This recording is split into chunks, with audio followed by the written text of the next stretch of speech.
It's widely acknowledged by regulators and industry professionals alike that investor education enhances investor protection, and it also enables investors to make better informed investment decisions.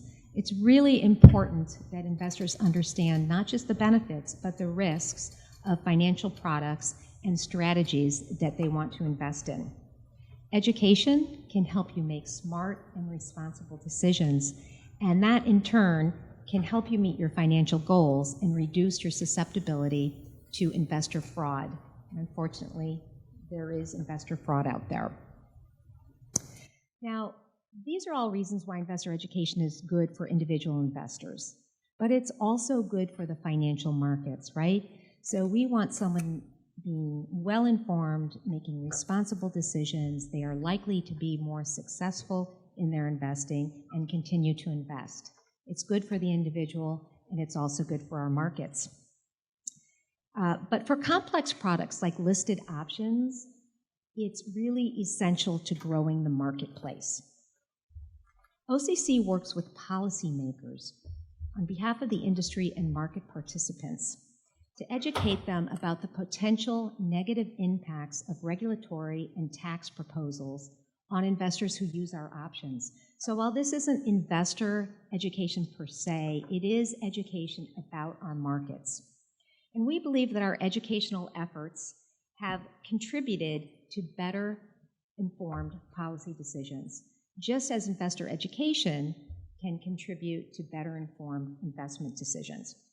We've also learned that investor education can lower some obstacles to market participation. Again, I work in the options industry, and the Options Industry Council conducts research from time to time to have a better understanding of investors' needs and attitudes towards our products.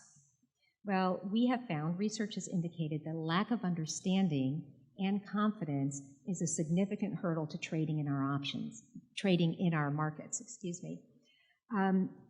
But investor education can lower that hurdle by increasing understanding and boosting confidence.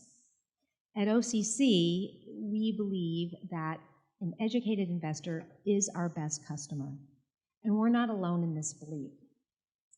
It's understood industry-wide that investor education enhances investor protection. It also promotes healthy market growth, which is important to those of us in the profession. And that's why many brokerage firms and exchanges have incorporated investor education into their business development initiatives.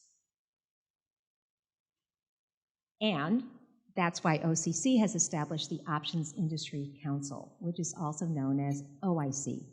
And at this point in your internships, I think you picked up on the fact that we are an industry that loves acronyms.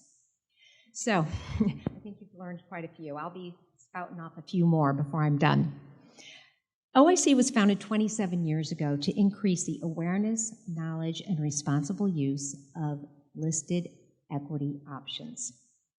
And we do this by educating a global audience of individual investors, financial advisors, and institutional investors. We provide independent, unbiased education and practical knowledge. Now, what do I mean by unbiased education? Well, for OCC, that means that we always cover both the benefits and the risks of any option strategy that we're discussing. We also steer clear of giving an investment advice. That's not our business. We are not registered advisors. So that also keeps us unbiased. We offer free education in a variety of formats, as do many other educators, and this is, to appeal to different learning styles and schedules. Our core programs are webinars, videos, and podcasts, and you can access them on our website, optionseducation.org, and our YouTube channel. Last year, 117,000 investors participated in our educational programs, which really reflects a growing interest in options education. Of course, options are just one financial product that can help investors meet their financial goals. I wanted to ask, how many of you are currently investing in the markets? That's pretty good, because I don't expect a lot of market activity from students. But Whether you choose a career in financial services or not, you will need to make investment decisions your entire life. For many people, their first foray into the markets is with their first job, and maybe their employer offers a 401k plan. Well, they have to decide how are they going to allocate the 401k funds. Those are investment decisions. Buying a house is an investment decision. Saving for your children's college education is an investment decision.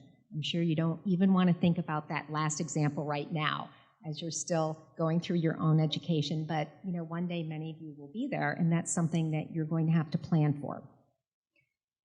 Be a smart investor by being an informed investor.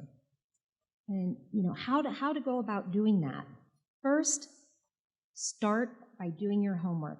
You need to assess your risk tolerance and also define your financial and investment goals. You should be asking yourself, how much can I afford to lose and what are my financial needs? Research and understand the risks of an investment product and a strategy before you invest. And by the same token, you should assess the associated fees and their impact on returns before you invest. Not all fees are equally transparent, and it's something that you need to be aware of. This is really important. Seek a trusted education source and/or an advisor. Now, how to go about that? First of all, understand the difference between education and advice. Unbiased information can be very valuable when it comes to investing wisely. If you're not sure where to get started with your education, I would suggest that you start with your brokerage firm. As I mentioned earlier, most brokerage firms do offer some investor education, and it's considered a value add. They don't charge for it. It's a great place to start. If you want to seek other sources beyond your brokerage firm, the Securities and Exchange Commission has a list of reputable education sites on their website, which is sec.gov. And if you're considering working with an advisor, please verify that the professional is licensed. You can look up brokers via the broker check service on FINRA's website. It's finra.org. And finally, I just want to say, be really wary of what I call get-rich-quick pitches, especially if someone's making outlandish claims of really high returns and no mention of risk. When things sound too good to be true, get your radar up. They usually are too good to be true. And finally, I hope that you all recognize the benefit of long-term, regular, and diversified investing. So these guidelines, along with trustworthy investment education, can help you become an effective manager of your own financial assets. I hope I've encouraged you to learn to invest wisely, and I wish you success in reaching your financial goals. Thank you. We read dozens of news sources, so you only have to read one: John Lothian News.